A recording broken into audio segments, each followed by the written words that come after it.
Now let's go to Action News reporter Dan Cuellar, live in Lower Makefield, Bucks County. And Dan, tell us the story about Victor Saracini.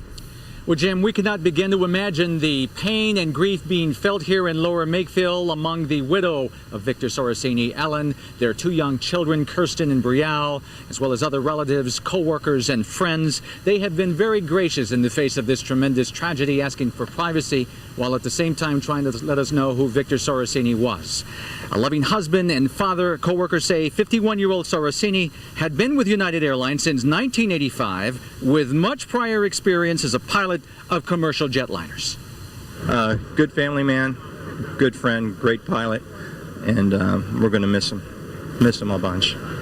And my heart goes out to everybody, everywhere in this whole event. Victor Saracini's co-workers came here to console his widow Ellen and two young children, now said to be in a state of unimaginable grief.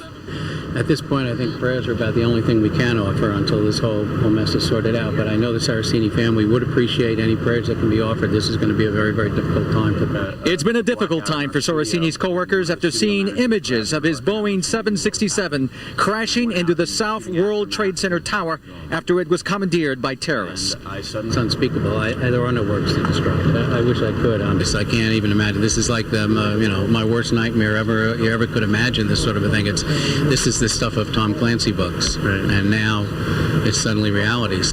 In the neighborhood, there was a deep feeling of sadness. It's just something you don't really know how to cope. There's not much that you can do. You stay glued to your television set and you want something to happen. But try to imagine what neighbor Candace Benvenuto must have felt when she saw news crews and thought they were coming to tell her her husband was dead because she hadn't heard from him in New York. And then they told me that it was Mr. Saracini, and I can't believe in our own neighborhood. We're so protected here, and we think we're so safe, and we're not. We're just not. It touches everybody. Well, fortunately, her husband did show up finally, unhurt. He was unable to get through on the phone. A prayer service for Saracini and the other victims was being held at nearby St. Ignatius in Yardley. In the face of feeling hopeless and not knowing what to do, neighbors say it was the least that they could do at a time like this.